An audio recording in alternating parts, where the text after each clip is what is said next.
Welcome to your sleep story. I'm so glad you're here tonight. Whatever this day was, however long it felt, however much it held, it is behind you now. Completely behind you. You made it through, and that is everything. So let's begin. Before I take you anywhere tonight, I want to count you down from 10 to 1. And as I count, I want you to allow yourself to sink just a little deeper into wherever you are right now. Feel the weight of your body. Feel what is beneath you, holding you. And with each number, just let go a little more. 10. Allow your eyes to close. Gently, completely. There is nothing you need to see right now. 9. Feel your shoulders and let them drop as far as they want to go. 8. A slow breath in through the nose. 7. And all the way out. 6. Your hands. Feel them opening. Whatever you've been holding today, you can put it down now. 5. Your jaw is soft. Your face is soft. 4. Your legs are heavy, warm. 3. You're drifting, not asleep yet, but moving that way. 2. The day is behind you, completely and entirely behind you. 1. And now, tonight's sleep story, the relaxation. Before we go anywhere, I want to stay here with you for a moment. Just here, just now, because this moment, this exact moment right now, where you are lying in the quiet, deserves a little attention, a little kindness. Take a breath in for me, from the very bottom of the belly. Good, and let it go. And as you breathe out, I want you to imagine that everything you were carrying today, every worry, every unfinished thought, every heavy thing is just leaving with that breath, just drifting away. You don't have to solve anything tonight. You don't have to figure anything out. You don't have to be anything other than exactly what you are right now. A person who deserves rest. A person who deserves sleep. Because you do. You really do. Whatever happened today, whatever was hard, whatever felt heavy, you made it through. You are here. And that is enough. That is more than enough. You are safe. And you are here. Bring your awareness gently to your feet now. Just notice them and allow them to soften. The toes uncurling, the arches releasing. All the small held tension of the day simply letting go. Let that softness travel upward, through the calves, through the knees, the thighs. All of it warm, all of it heavy, all of it resting now. Your lower back, your hips. Allow yourself to feel the surface beneath you taking your weight completely, fully. You don't have to hold yourself up anymore. The earth has you. The island has you. The belly soft. The chest soft. The heart beating steadily as it always has, as it always will. Your shoulders dropping, your arms heavy and warm, your hands open and still, the neck long and loose, and your face, let the jaw go. Let the forehead smooth. Let the eyes be completely still behind their lids. There you are, from the top of your head to the tips of your toes, completely soft, completely warm, completely at rest. You've done beautifully. Now, let me take you somewhere the whitewashed walls are almost too bright to look at. And the sea is that impossible blue, and the old men are playing backgammon in the shade. And time has arranged itself differently here. Come with me. The island, a Greek island, not the famous ones, not Santorini with its iconic caldera and its 100 cruise ships, not Mykonos with its nightlife and its self-conscious glamour. A different island, smaller, less visited, an island where people live rather than where they perform living for others. The ferry arrives twice a week in winter and every day in summer. It is September, still summer technically, but the light has changed. The summer crowds have thinned, the high season noise gone. What remains is the island as it has always been, the fishing boats in the harbor, the narrow lanes, the white, the blue, the heat, the particular, almost physical weight of the Aegean afternoon light. The village, high on the hillside above the harbor. The village, called by the islanders simply the Hora. The word means village or town. Most Greek islands have a Hora, the main settlement, often built inland or high on a hill, historically for protection against pirates and the sea's storms. This Hora, the lanes between the houses, too narrow for cars, barely wide enough for two people to pass. The whitewash on the walls so thick and so frequently renewed that the walls have lost their original angles. The corners rounded by paint, the windowsills indistinct from the walls, the whole village becoming one single white continuous surface, punctuated by the blue shutters, the blue doors, the blue dome of the small church at the village's highest point, the blue of the woodwork that is the color tradition requires. A particular blue, not navy, not sky, the blue between them, the blue of the Aegean itself. The afternoon, 2 o'clock, the siesta hour. In September on a Greek island, the siesta is not an affectation. It is a survival strategy. The temperature at 2 o'clock is still extraordinary. 35 degrees in the shade. The sun directly overhead. The shadows small and inadequate. The village asleep. Almost. The shutters closed on every house. The lanes empty. The cats, the many cats of the island, who have always been here, who maintain their own society alongside the human one. The cats have found their shade. Under the fig tree, in the doorway, on the low wall where the wall's shadow falls, the village sleeping, the sound of it, not silence, the cicadas in every tree, in the scrub on the hillside, in the olive trees at the lane's edge.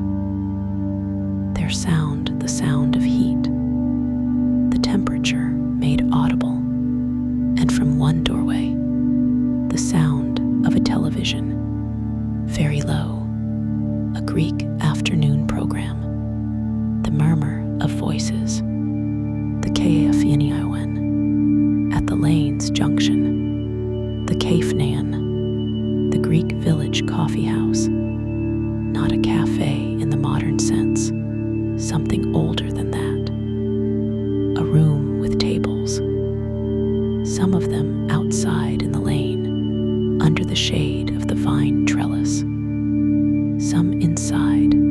the dim interior. It is open. It is always open. The caveman in a Greek village does not close for the siesta, because the caveman is where the men come during the siesta, the men who are not asleep, 4 of them at the table under the vine trellis, the vine overhead, its leaves dense, its grapes this time of year heavy and purple, hanging between the leaves in clusters. The shade of the vine deep and particular, the light filtered through the leaves green tinged, the shadow cool. Backgammon, 2 of the men playing, 2 watching, the board between the players, the dice cup, the pieces, the sound of the dice on the board, the particular sound of Greek backgammon, which is played differently from backgammon elsewhere. Faster, more aggressive, the pieces moved without hesitation. The click of the pieces on the board, PTROS, the oldest of the 4, 81 years old. His name is Petros. He was born on this island. He has never lived anywhere else. He has been coming to this table, this specific table, at this caveman, in this lane, for 53 years. He does not always play. Sometimes he watches. Today he watches. He has a small glass of coffee, Greek coffee, the kind made in a bricky, the long-handled pot. The coffee boiled once and poured into the small cup with its thick layer of grounds. He drinks it slowly. He always drinks it slowly. The grounds need to settle. You cannot hurry Greek coffee. He knows this. He has always known this. He watches the backgammon. He does not comment. He only comments when asked. He is not asked often. He is asked sometimes. And when he is asked, he answers simply, not with long speeches, with the answer in as few words as the answer requires. The table, you sit at the table beside theirs. A wooden chair, old, its seat worn smooth.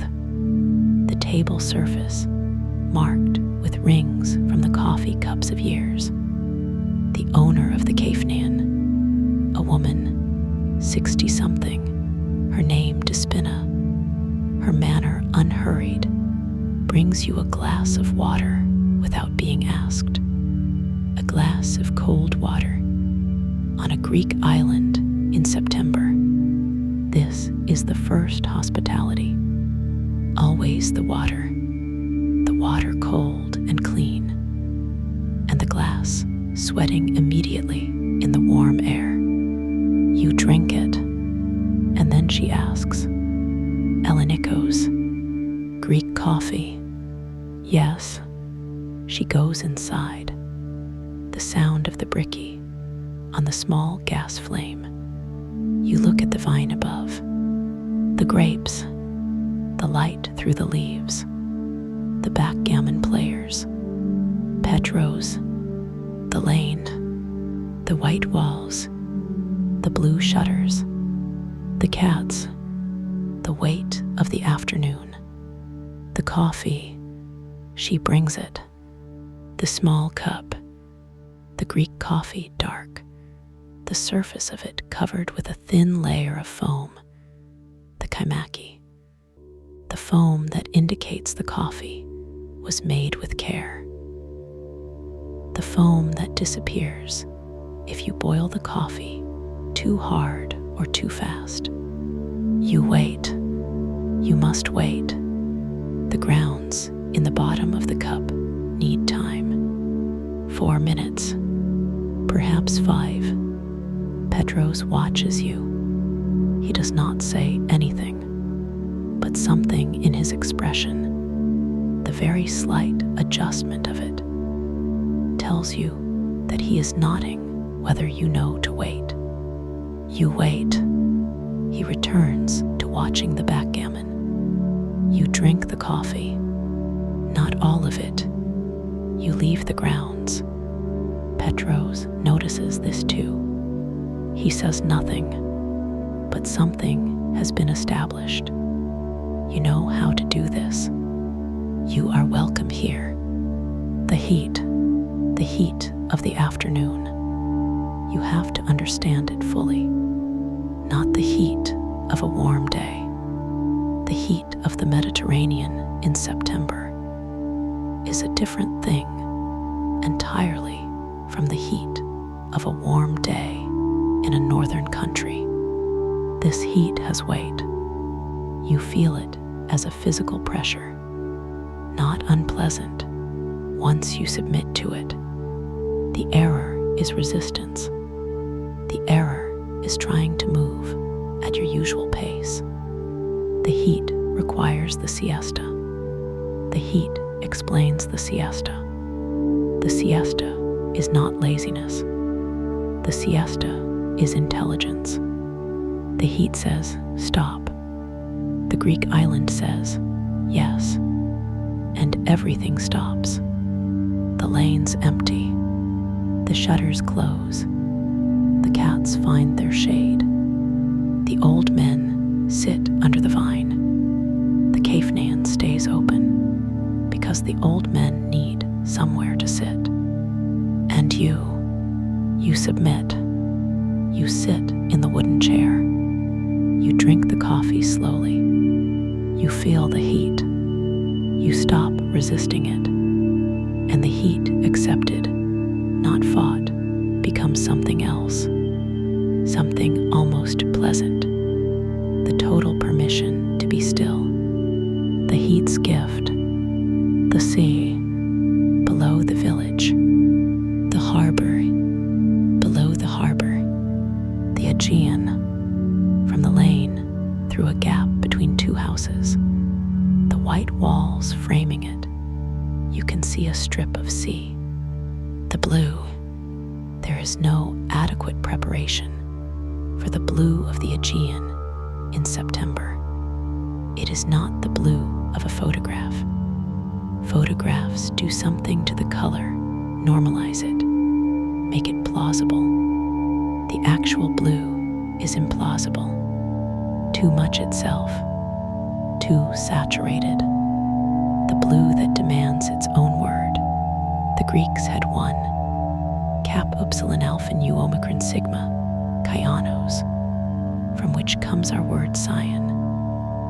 Though cyan is a pale shadow of what the Aegean is, between the two white walls, the strip of it, impossible blue, the sun on it, finding the small waves and multiplying, the water sparkling where the angle is right, the fishing boats in the harbor below, dark hulls against the blue. What Petros knows. Petros knows this island, every path, every family, the history of each house, who built it, who inherited it, who sold it, who bought it. He knows the sea, the weather it makes, the way the watercolor changes before a storm, a subtle darkening, a quality in the surface. He has been watching it for 81 years. He knows the fishing. He fished for 40 years. He does not fish now. His son fishes, has fished for 20 years. But Petros knows the grounds. The place where the octopus are in August, and the place where the bream come in November, and the place where nothing comes, ever, because the bottom is wrong. This knowledge, in his body, in his hands still, the hands that set 1,000 nets, resting now on the table beside his coffee cup. Still, the knowledge in them quiet now, not gone. The church bell from the small blue-domed church at the top of the village. The bell striking 3, the sound of it carrying through the hot afternoon, not the deep resonance of the Japanese temple bell. A lighter sound, brighter, the sound of a small Greek island church bell, which is made to carry across a hillside village, to be heard from the harbor below, to reach the boats at sea. 3 strokes, the first, the second, the third, and then quiet, the cicadas filling the quiet immediately, as if the bell had interrupted them, as if they are resuming something they were doing before. Petros does not look at the church. He has heard this bell strike every hour of his life. He does not need to look. He simply receives the information. 3 o'clock. He finishes his coffee. He turns his cup. He looks at the ground's pattern in the inverted cup for a moment. He says nothing. He sets the cup down. The cat, it appears from beneath the vine. Orange, a large, confident orange cat that is clearly accustomed to this table and these men, and has views about what happens here. It jumps onto the chair beside Petros. Petros does not look at it. He does not acknowledge it. This too is an established arrangement. The cat sits on the chair. It looks at you. You look at the cat. The cat looks away first, not because you won, because the cat decided looking at you was no longer interesting. The cat tucks its paws beneath its chest. It closes its eyes.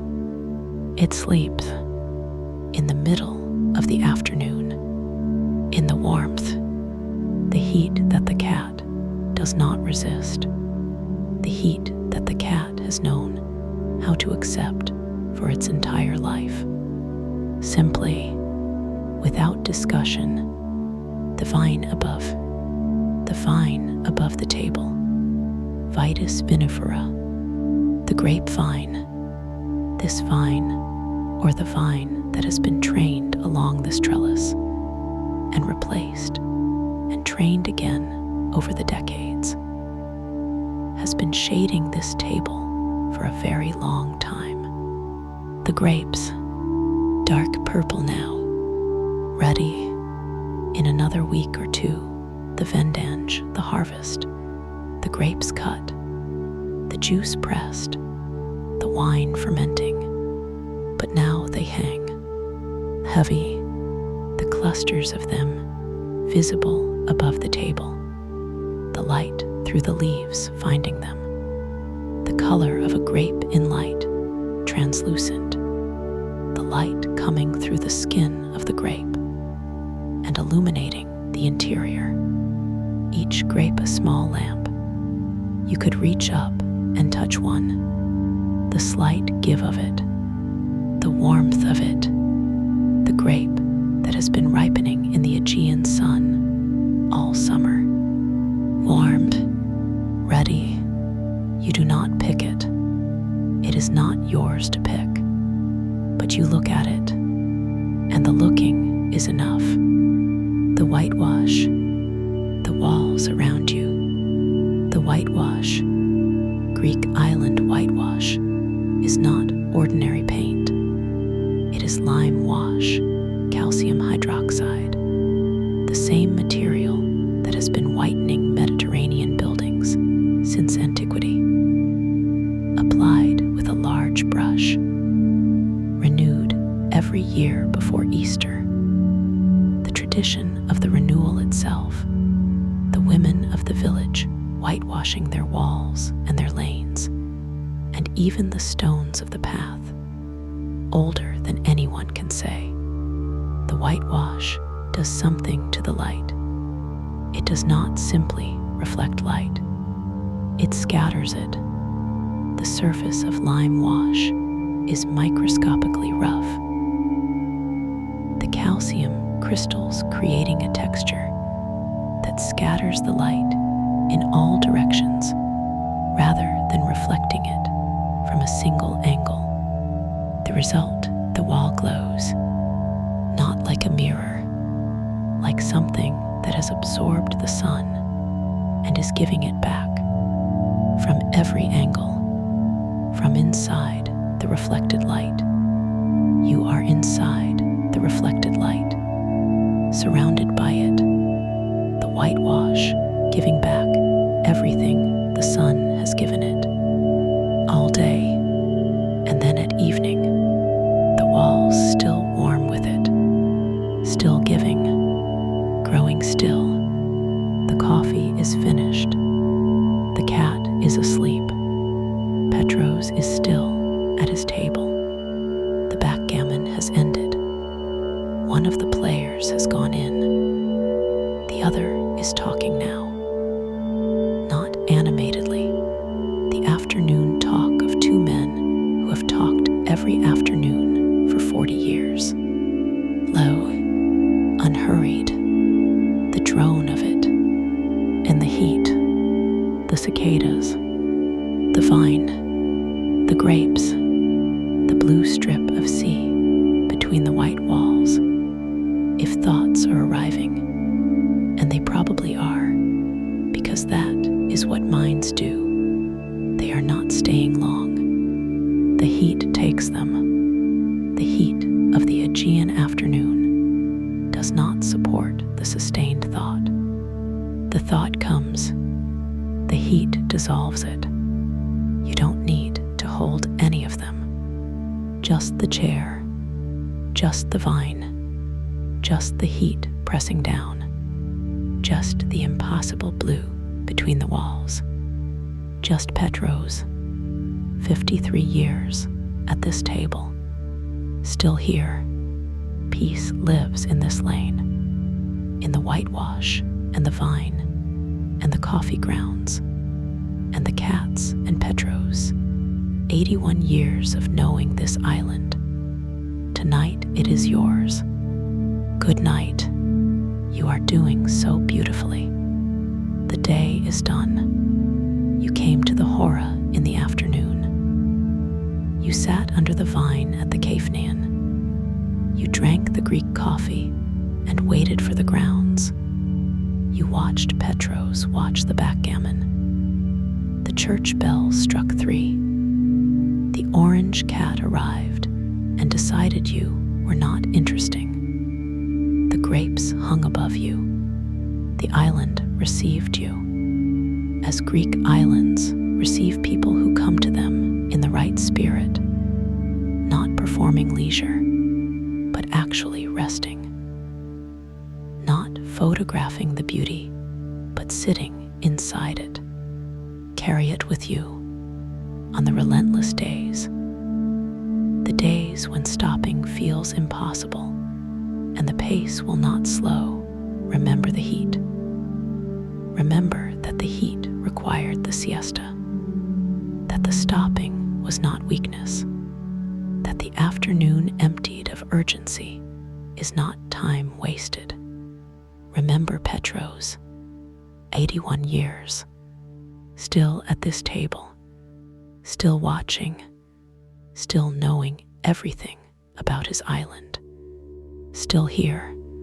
You know the way here now, but tonight you are already here. The vine is above, the sea is below. The heat has done its work. Sleep now, deeply, completely. You deserve every sun-white, sea blue, vine shaded, heat pressed, island slow moment of this rest. Every single one. Good night. Sleep well. The island through the night. village at evening. The village wakes at 5. The shutters begin to open, not all at once, gradually, as the heat relents, as the shade creeps further down the hillside, as the air begins to move. First one shutter, then another. The lane fills again. The cats emerge. The children who have been inside, enduring the siesta under protest. The children emerge first, their energy restored by the enforced rest. They run the lanes, the sound of them, the cats watching. The old men are still at their table. They have been there through the afternoon. They will be there through the evening. The Kafnean Despina brings food now, the small plates, the mezzets, the food of the evening hour. Olives, cheese, a small plate of fried things, the evening beginning, the blue of the sea darkening, the sky above it still light, the first of the evening boats returning to the harbor, the sound of the engine carrying up the hillside. Petros at night. Petros goes home at 8. Always 8. He has gone home at 8 for as long as anyone can remember. He lives in the house at the lane's end. The house his father built, and his father before that. The house that has been in his family for 4 generations. He eats simply what his daughter-in-law leaves for him, or what he makes himself, the simple food of an old man who has lost the habit of elaborate cooking. Bread, olives, some cheese, fish sometimes. His son brings fish. He eats at his table. He looks out his window. The harbor below, the sea, the lights of the fishing boats going out. He watches. He has watched the boats going out from this window for 81 years. He does not watch with longing. He watches with the attention of someone who simply needs to see this before the day ends. The boats, the harbor, the sea. He closes his window. He goes to bed. The night sea, the Aegean at night, not the impossible blue of the afternoon. Something else, dark, but not the Atlantic dark, not the northern dark, not the dark that swallows everything. The Aegean at night keeps some of its light, the phosphorescence in September. In calm conditions, the phosphorescence in the water, the bioluminescence of the microorganisms that make the Aegean glow. When the fishing boats move through the water at night, their hulls disturbing the water, the phosphorescence lights up along the bow wake. Green-blue, faint, but there. The fishermen know this. Petro's son, out tonight, he knows the phosphorescence. He has always known it. His father knew it. The sea making its own light. In the dark, as it has always made its own light. The cats at night, the cats of the island, they come out fully at night. During the day, they are visible, sleeping, occasionally moving. The cats of the Greek island, in their daily performance of dignified indolence. At night, they are different, active, alert, their night selves. The orange cat from the Kafnean is somewhere in the lanes now, doing what cats do in the dark of a Greek island village, hunting perhaps, or simply walking, surveying. The cats of this island have always been here. Their ancestors came on the boats. The trading ships that brought everything to these islands brought rats. And the cats came for the rats. And the cats stayed because the island suited them, as it suited the people. The cats and the people, both choosing this island, both staying. The whitewash at night. The whitewash at night. It does not disappear.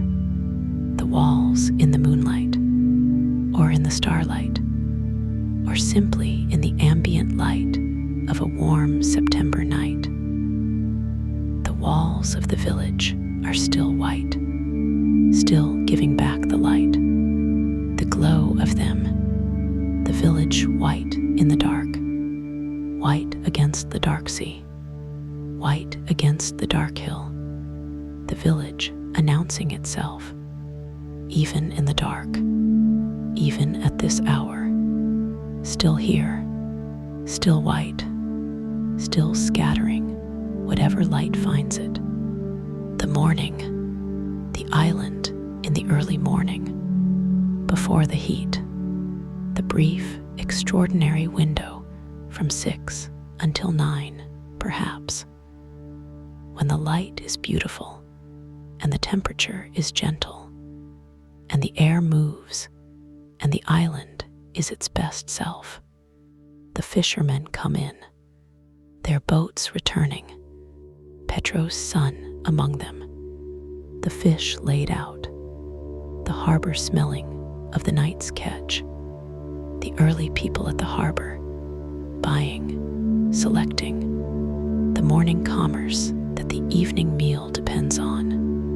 And Petro's, he is always at the harbor in the early morning, has always been. He does not need to be.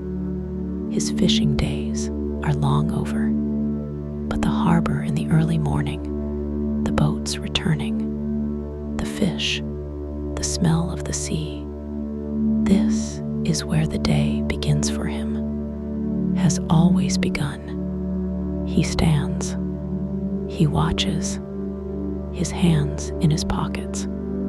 The harbor, the sea, the morning light on the water, the impossible blue beginning to return, as it always returns. In the morning, the island doing what it does, the sea doing what it does.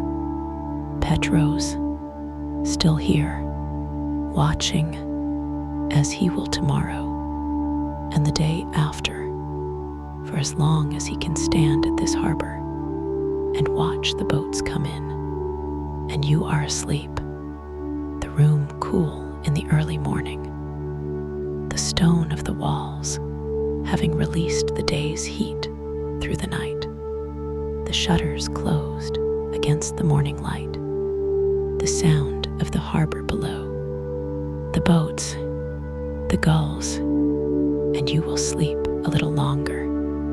The island is patient. The morning will wait. The Cafenean is closed.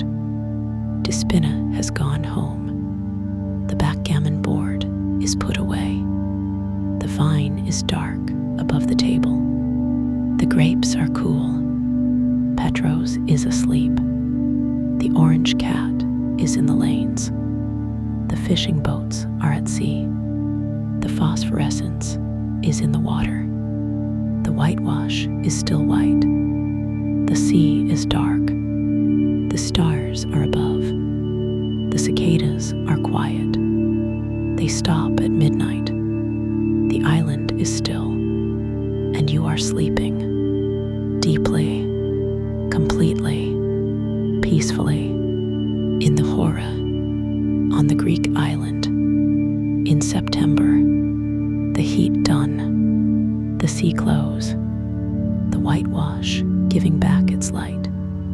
Even now, even in the dark, this is exactly where you should be. This is exactly what you deserve. Every sunlight sea blue, vine shaded, heat pressed, island slow moment. Every single one. You are safe. You are held. You are at peace. Good night, dear friend. Sleep well. Sleep deeply. Good night, and